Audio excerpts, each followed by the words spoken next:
यार शुक्र है तू आ गया है, नहीं तो सारी चीजें ऊपर ले जाना मुश्किल हो जाना था। ऐसी भी कोई बात नहीं है, तू भी तो मेरे काम आता है। एक तो गर्मी इतनी है, ऊपर से चीजों की कीमतें सुन के गर्मी चढ़ना शुरू हो जाती है। ये इंपोर्ट की आइटम्स है, पहले हफ्ते में 2-3 दफा आती थी, अब महीने में 2-3 दफा आती है। पता नहीं हुकूमत क्या करना चाह रही है। यार इस हुकूमत में बहुत सारी चीजों के रेट्स बढ़ गए हैं। तुझे तो पता है मैं मार्केट से सामान लेता हूँ और ऑनलाइन बेचता हूँ।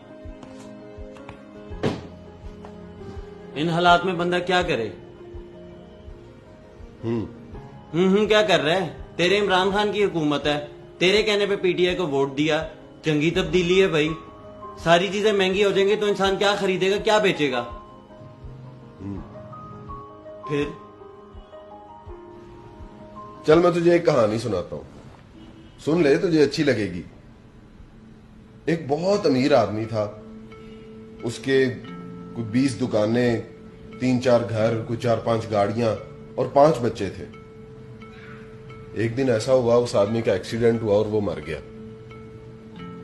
बच्चे क्योंकि छोटे थे, कारोबार संभाल नहीं सकते थे, तो मोहल्ले के लोगों ने सोचा कि किसी एक शख्स को उनकी कफालत पे लगा दिया जाए। उन्होंने मोहल्ले में से एक शख्स को उनकी कफालत की जिम्मेदारी दे दी। कुछ दिन गुजरे तो उस शख्स ने सोचा कि ना इन बच्चों की जायदाद से कुछ पैसे कमाए जाए। उसने क्या किया, उन बच्चों की जायदाद में से 2 दुकानें किसी ताजिर को गिरवी रखवाकर तो बहुत सारा कर्जा ले लिया। अब उसने उस कर्जे में से कुछ पैसे तो बच्चों को दे दिए, बाकी पैसे उसने सारे अपनी जेब में डाल दिए। बच्चे खुश हो गए, उनकी जरूरतें भी पूरी हो गई, बाकी पैसों की वो याशी करने लग गए।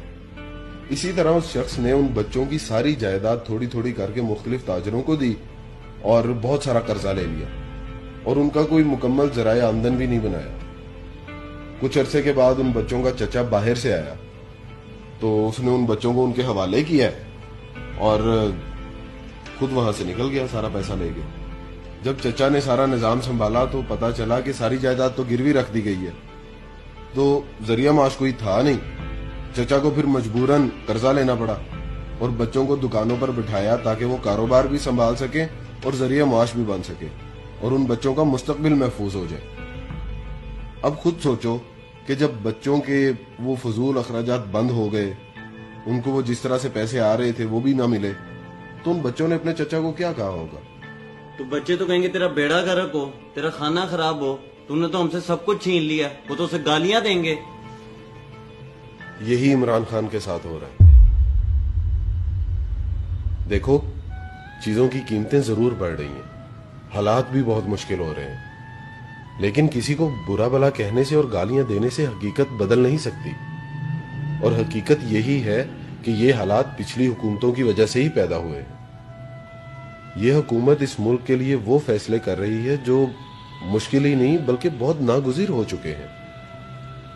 याद रखना, ये मुल्क हमारा घर है और अपने घर को बचाने के लिए और संभालने के लिए अपनों को ही कुर्बानियां देनी पड़ती हैं, इकट्ठे होकर चलना पड़ता है।